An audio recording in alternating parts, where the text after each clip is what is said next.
Hello guys, कैसे हैं आप लोग। क्लास 9th का हम क्वाड्रिलेटरल चैप्टर से कुछ वीडियो देने जा रहे हैं, जिसे आप लोग देखिए और समझिए, आपको बहुत बेनिफिट होगा। तो आइए हम देखते हैं। यहाँ पर एक मिड पॉइंट थ्योरम है। इसमें हमने लिख रखा the line segment joining the mid point of any two sides of a triangle is parallel to the third side and equal to half it.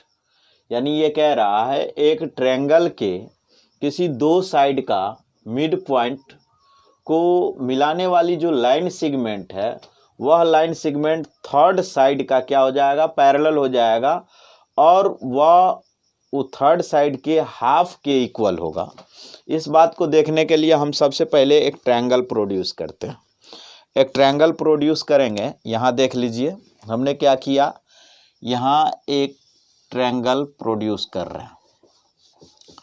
Triangle को हम क्या किया, एक ड्रॉ किया ट्रायंगल ऐसे करके, ठीक, यो ऐसे बना दिया। यहाँ से हम ले लिया ए बी सी, ठीक। जैसा कि यहाँ लिख रहा है a triangle, to sides of a triangle, कोई दो साइड, तो इसका हम ले लेते हैं मिड पॉइंट, ये हो जाएगा डी, और इसका मिड पॉइंट हम ले लेते हैं ई। ई दोनों को क्या किया, ऐसे करके मिला दिया। बस यही बात कहा है, अदरवाइज कुछ नहीं। आइए हम देखते हैं क्या करना है हमें। सबसे पहले तो हमें वह चीज़ देख लेना है जो इसमें गिवन दे रखा है। तो आप लिख लीजिए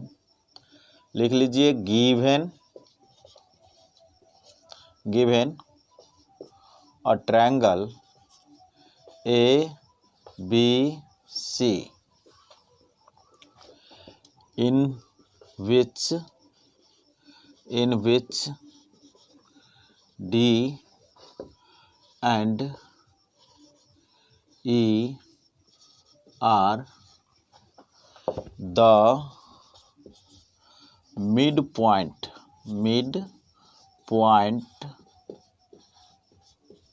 of AB and AC,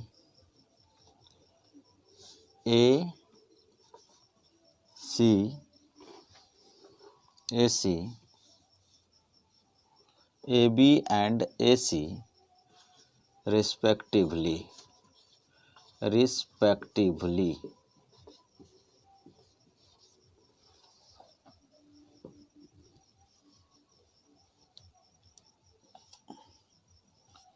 DE, हाँ, रिस्पेक्टिवली, बस। अब यहाँ देख लीजिए हमने क्या किया, given a triangle ABC in which D and E are the mid point of AB and AC respectively. यानी D और E जो है मिड पॉइंट है किसका, तो ये देख लीजिए AB का मिड पॉइंट D है और AC का मिड पॉइंट E है। तो इसमें हमको प्रूफ क्या करना है, prove that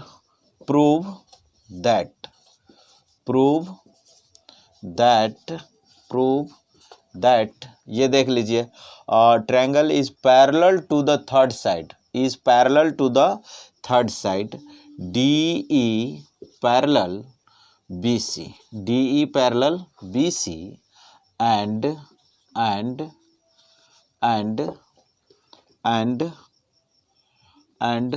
DE half BC। अब हम क्या करते हैं, कंस्ट्रक्शन लेते हैं। कंस्ट्रक्शन इसको आप समझ लो, कंस्ट्रक्शन है ये। इसको हम क्या करते हैं, ऐसे करके BA का पैरेलल हम इस तरह से एक लाइन को प्रोड्यूस करते हैं। DE को प्रोड्यूस करके हम क्या करते हैं, F पर मिला देते हैं, राइट। तो यहाँ हम लिखेंगे construction BA parallel CF meeting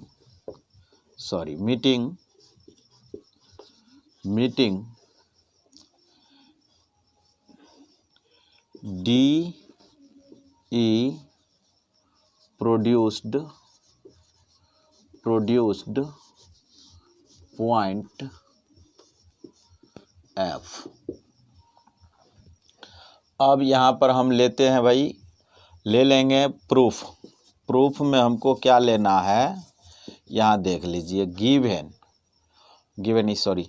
in triangle ADE and triangle CEF। Clear. अब इसमें देख लीजिए ADE और CEF, इसमें क्या क्या इक्वल है। जैसा कि आप लोग पढ़े होंगे लाइन्स एंड एंगल में, इस तरह से ऐसे करके दो एंगल मेरे को होता था, AOB और COD। तो आपका ये एंगल और ये एंगल वर्टिकली अपोजिट एंगल से क्या होता था, इक्वल होता था।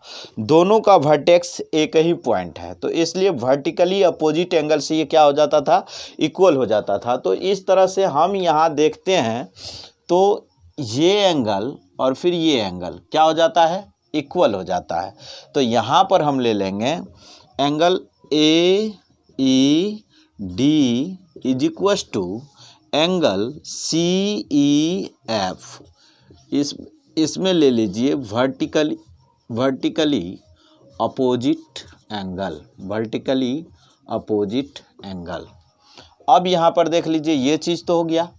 अब आप AE और CE देख रहे हो कि E जो है AC का मिड पॉइंट है। जब AC का मिड पॉइंट है भाई, यहाँ से आप ले लो ये 10 सेंटीमीटर A और फिर C, अब बीच में कहीं पर E हो गया, यानी आधा भाग। तो ये 5 और ये 5, मतलब AE is equal to EC। Reason रहा कि AC का मिड पॉइंट E है, इसलिए ये क्या हो जाएगा, इक्वल हो जाएगा। उसी तरह यहाँ पर आप देख सकते हो AE is equal to EC, reason E is mid point of AC। तो वही बात यहाँ पर हमको लिख देना है, AE is equal to EC because E is mid point of AC। हो गया। अब आप देख लीजिए, यहाँ पर आप लिख रखे हो BA पैरेलल CF। तो यहाँ पर आपको देखना पड़ेगा भाई साहब, ये लाइन और ये लाइन क्या है, मेरा पैरेलल है, L और M। ऐसे करके हम खींच देते थे। तो इसमें देखते थे कि यह एंगल इस एंगल का अल्टरनेट एंगल है, तो ये दोनों आपस में क्या हो जाता था, इक्वल हो जाता था।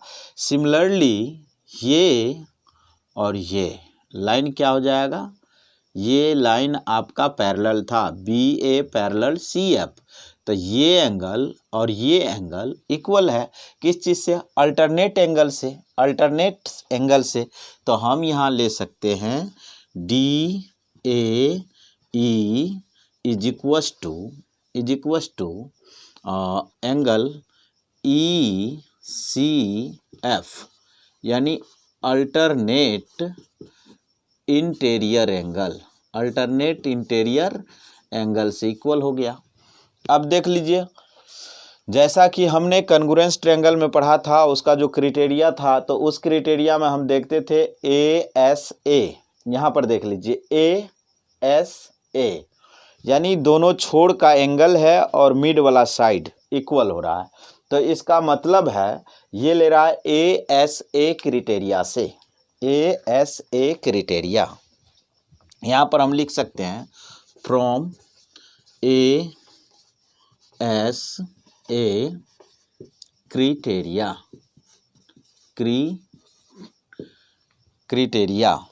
Triangle ADE congruence triangle CEF, CEF हो गया।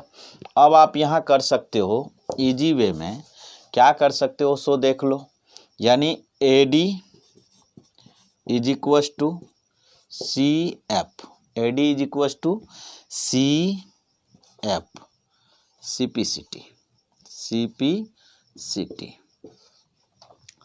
फिर आप अगर चाहो तो ये आपका DE is equals to EF, ये भी CPCT के अंदर आएगा। तो DE is equals to EF, ये भी आपका आ गया CPCT।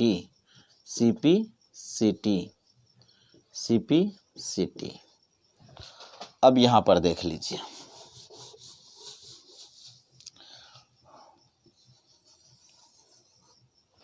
अब ये देख लीजिए DEEF, DE is equals to EF CPCT। अब क्या करना है हमको भाई साहब, ये आप पहले ऑलरेडी पैरेलल इक्वल किए हो इसको, किसको, BA पैरेलल CF। तब BE यहाँ पर आप लिख सकते हो BD parallel CF and BD is equals to CF। फिर ये आपका हो जाएगा BDCF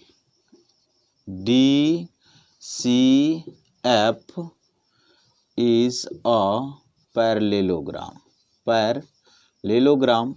therefore DF parallel BC and DF is equals to, ये आपका हो जाएगा BC। अब आप देख सकते हैं यहाँ पे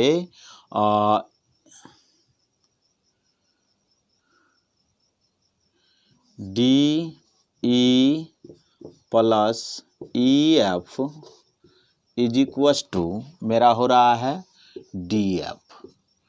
DE plus EF is equals to DF। आप देख सकते हैं यहाँ DE और EF हमने CPCT से इक्वल किया था। DE is equals to EF is equals to CPCT। तो यहाँ पर EF के बदला में हम DE रख सकते हैं। तो यहाँ हम ले लेंगे DE is equals to plus, यहाँ भी DE आप कर लो, इज इक्वस टू DF। यहाँ पर आप लिख सकते हैं EF is equals to DE। अब आप आसानी से लिख सकते हो 2DE is equals to DF, यानी DE is equals to 1/2 DF, यानी ये 2 इधर आया तो 1/2 DF हो गया। और आप जान चुके हो DF is equals to BC, therefore DE is equals to 1/2 BC। इसी तरह छोटा छोटा करके हम सारे वीडियो डालेंगे, एक भी क्वेश्चन नहीं छोड़ूंगा। आप लोग इस वीडियो को देखिए और सही तरीके से अच्छा लगे तो लास्ट में आप सब्सक्राइब कर दीजिए, क्योंकि यह ऐसी वीडियो आपको बार बार मिलेंगे, जब भी हम डालेंगे आपको पहुंच जाएगा और आप आराम से देख करके इसे समझ सकते हो। Thank you.